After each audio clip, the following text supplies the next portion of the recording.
नमस्कार दोस्तों, आपका हार्दिक स्वागत है मेरे चैनल पर।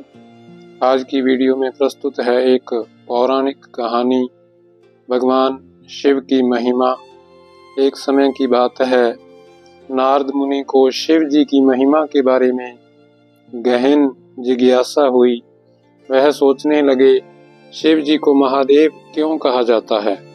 आखिर ब्रह्मा जी सृष्टि करता है, विष्णु जी पालन करता है, तो शिव जी का महत्व क्या है? इस सवाल का उत्तर जानने के लिए नारद मुनि ब्रह्मा जी के पास गए। उन्होंने ब्रह्मा जी से पूछा, भगवान शिव जी को महादेव क्यों कहा जाता है? उनकी महिमा को समझना चाहता हूँ। ब्रह्मा जी मुस्कुराए और बोले, नारद, शिव जी की महिमा तो इतनी गहरी है कि इसे समझना कठिन है, लेकिन इसे जानने के लिए तुम्हें भगवान विष्णु से भी मिलना होगा। यह सुनकर नारद मुनि विष्णु जी के पास गए। जब उन्होंने विष्णु जी से वही प्रश्न पूछा तो विष्णु जी ने कहा, नारद, शिव जी न केवल संहार करता है बल्कि वे करुणा, त्याग और संतुलन के प्रतीक हैं। उनकी महिमा अनंत है। चलो मैं तुम्हें एक कथा सुनाता हूँ।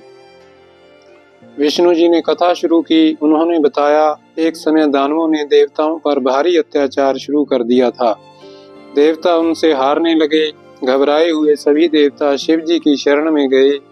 उस समय शिव जी गहरे ध्यान में लीन थे। देवताओं ने उनकी आराधना की, लेकिन उन्होंने कोई उत्तर नहीं दिया। देवता निराश हुए, लेकिन उन्होंने अपनी प्रार्थना जारी रखी। काफी समय बाद शिव जी ने अपनी आंखें खोली।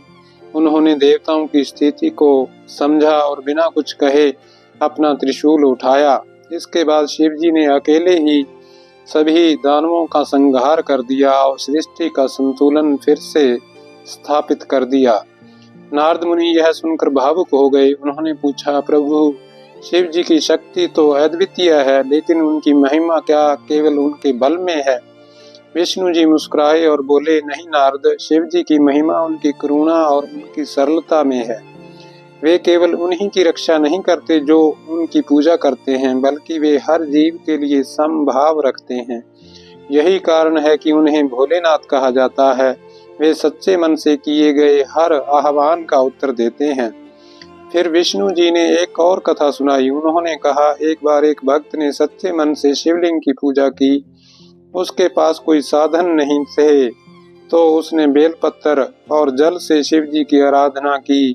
उनकी भक्ति से प्रसन्न होकर शिव जी प्रकट हुए और उसे आशीर्वाद दिया। यह दर्शाता है कि शिव जी भक्ति को ही सबसे बड़ा धन मानते हैं। नारद मुनि यह सुनकर समझ गए कि शिव जी केवल संहार करता नहीं, बल्कि सृष्टि के पालन और संतुलन के आधार भी हैं। उनकी महिमा उनकी शक्ति, त्याग और करुणा में है।